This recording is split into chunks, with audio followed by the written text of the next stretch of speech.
Hey guys. So for those who have been following the channel for a while, you know that my primary focus, even though lately it's been a lot of doctrinal issues and what I would consider to be, Bible basics. I'm a bit of a, antichristologist, eschatologist. I really like to focus on the end times. And I'm wondering, we're told that there's going to be certain miracles that are darn near undeniable that Antichrist and his false prophet will perform. And well, I came across some information a few days ago, and I've been looking into this technology for quite some time, by the way. This is not my first go around, but this is something I've kind of expected. Not that again, not claiming to be a prophet, not claiming to know anything, by special revelation. And if again I do, I don't know it. That being said, perhaps the Spirit's just painting a picture for me, and so I'm able to kind of give you guys somewhat of a heads up when I see it coming. But check this out. ScienceTimes.com, March 29th, so just a couple of days ago. Here's the name of the article. Live forever. Humans could reach immortality in 8 years through nanobots, says former Google engineer. I'll just read a little bit of it. While the idea of immortality has crossed the minds of several individuals and specialists before, a former Google engineer has made a bold claim that humans may reach immortality in 8 years. According to the Daily Mail, the former Google engineer Ray Kurzweil spoke to the Adagio YouTube channel and brought up robotics, genetics, and nanotechnology expansions. Kurzweil specifically thinks that these advancements will lead to the development of nanobots that can reverse age. Just so we're clear, there's also scientific studies being performed on cell cultures that can turn back the genetic clock, the epigenetic clock as they call it. It's the mechanism that controls how well our genetics perform over time. And they tend to, as we age, have a certain amount of attrition somewhat built in. But they've found, at least they've claimed, and again, I haven't seen these things with my own eyes, so I can't claim them 100%. But according to their research studies and the stuff that they've come out with, they use what are called Yamanaka factors to essentially turn back the clock on certain types of cells. And in, I think, the most stunning outcome, again, haven't seen this happen myself, can't verify it myself, but every now and then science can't hide what they find. They were able to restore the sight to old aged blind mice. They essentially found a particular strain that had a genetic tendency to have macular degeneration or something like it, like humans do, and they were able to turn back the clock enough, at least in their eye socket and their optic nerve, there we go, to where they could restore the sight. And this seems a little too good to be true, to be honest, but I think something along those lines is also what they're talking about here. A little bit more here. These nanobots are a minute robot that will have a width of around 50 to 100 millimeters. Wow, not very, that's actually pretty big. According to Interesting Engineering, another website, they can execute clinical medicinal tasks. They have been utilized as cell-specific delivery channels, cell imaging materials, and DNA probes. With these nanobots being potentially able to make cellular-level body repairs and foster immunity against aging and disease, Kurzweil considers nanobots the future of medicine. He also thinks that humans may be able to digitally upload their consciousness and reach immortality. That's crazy. According to IFL Science, another website, nanobots have already been used to deliver drug payloads into brain tumors. However, without any major advancements in the coming years, it may be hard to see how these could be the key, rather, to immortality in so many years. Nevertheless, there have been specific advances in brain-computer interfaces. For one, the development of such as a brain chip of Elon Musk's Neuralinks were able to play ping pong with their minds. So I didn't actually know that his name was going to be mentioned in here, but I don't know if you guys saw my video on the false prophet. So far, he's the only person acting even remotely like him, the false prophet of Revelation. And he's the only one talking specifically about putting our brains hooked up to computers so that we can meld with the AI because we're summoning the demon and so on. So if you want, I'll put that. I'm actually going to put that in the link here so you guys can see. Prediction for the future. While this may come across as peculiar to some, Kurzweil is actually known to have made predictions before that have come true.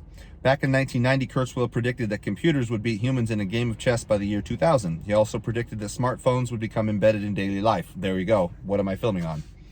One of his most famous predictions involves reaching a singularity by 2045. The singularity is essentially the the consciousness of AI. I think it's going to happen a lot faster than that, but I don't think it's going to happen naturally. The former Google engineer who identifies as a futurist even wrote a whole book about it. According to his notion, singularity refers to a point where the machine intelligent would be as good or even better than human intelligence, coming basically to self-realization. Given AI's growing and pervasive capabilities, this is a possibility that is not easy to dismiss. Kurzweil thinks that machines will enhance human intelligence and that linking them to the neocortex could enable smarter thinking. Unlike several others who are full of fear about the matter, Kurzweil thinks that implanting computers in the brain will make things better for humans, of course. Yeah, so I don't know if you guys saw that, but we're being primed more and more to accept these technologies as everyday and almost to expect them. And again, one of the reasons why I'm still relatively convinced that EM is the guy is because, well, he's the one spending the most amount of money and time on hooking our brains up to computers and teaching chimps how to play ping pong with their brains. What do I think this has to do with the mark? Well, and that's the whole point of this video, by the way. I don't know if I've made mention. I don't think I have. The mark itself, I think it is an actual mark. That is clear. The Greek is very, very specific on the word that it uses. It literally means a cutting or marking in the skin to make a particular shape or design. I believe that the word is charagma, C-H-A-R-A-G-M-A. Anyhow, I'm starting to become more and more convinced by the day that the mark is very much going to house a lot of this technology, whether it's nanotechnology or whether it's chemical override of our genetic expression to the point to where cells can be reversed.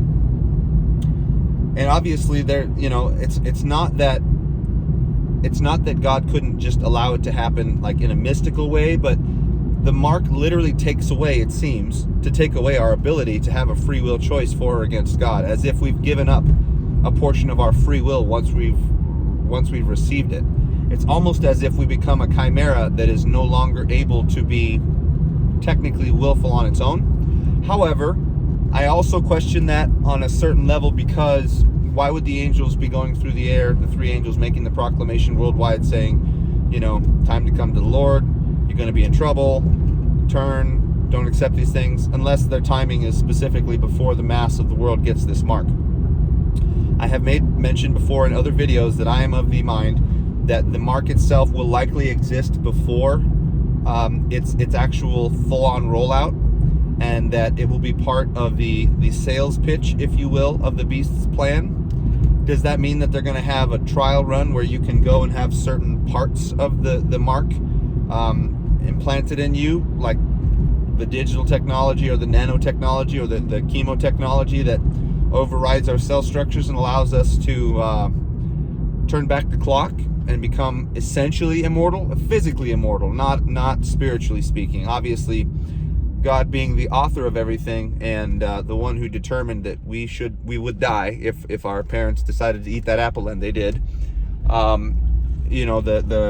plagues and all the seven trumpet warnings, the ones that basically waylay a third of the population on the earth at minimum. In fact, the second woe technically kills off a third of the earth at that point. So over a third of the world's population is technically killed off in the first half. It just so happens a full third of whoever's alive by the time that the demon harassment comes around, and the very strange looking flying demons on their horses and whatnot with the colors basically spew fire and burn people's bodies up. That will be after a certain amount of people have already died, and whether or not they have this mark, it remains to be seen. Obviously, the mark will not be able to stop the spirit from leaving the body once enough physical destruction occurs. But will it speed up healing? I don't know. That seems to be like it could be possible. It also seems that it could, tap into these gene factors that could turn back the clock.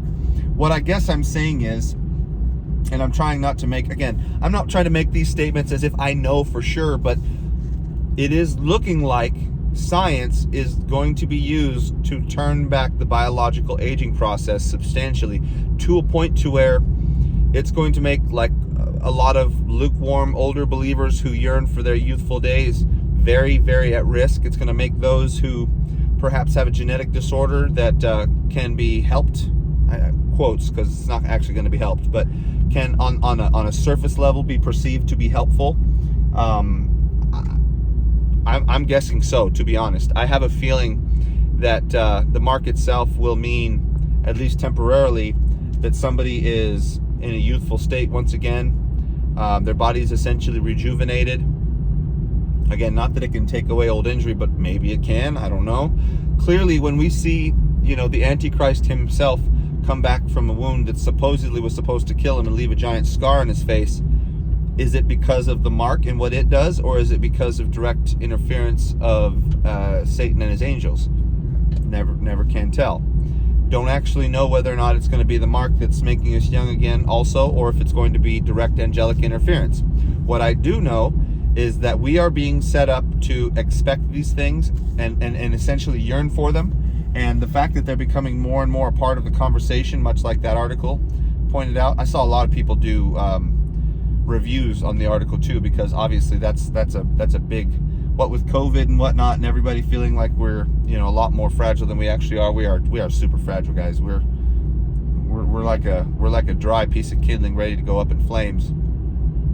I have a feeling that these things are all coming to a very specific point, and I don't think it's any coincidence that Elon Musk's name was mentioned there, and that he will continue to be at the forefront of a majority of these studies up until the time that this particular technology is released.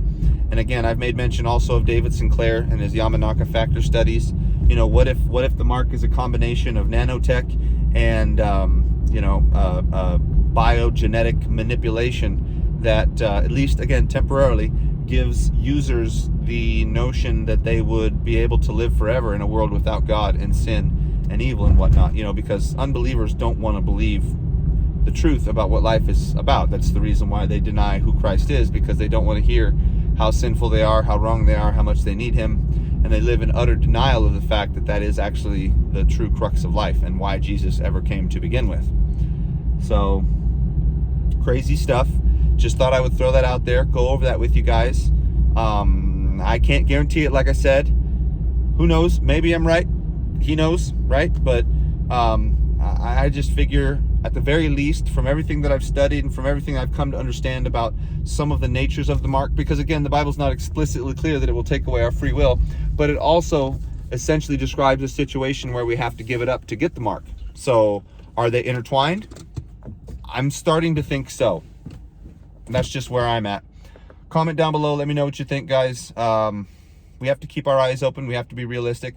Obviously, I can't say 100% certain right now that this is exactly what's going on, but it all seems too coincidental. And of course, Satan is very interested in making sure that our eyes are off of him and directly on the world, right? And remember Genesis 6, guys. The giants, as it says in King James, it's the Nephilim, the fallen ones is really what it is. But they were absolutely a genetic experiment by the angels who were wedded to women. Obviously, a non-flesh-bearing creature cannot procreate with a woman. So what was it other than a genetic experiment if that wasn't the case?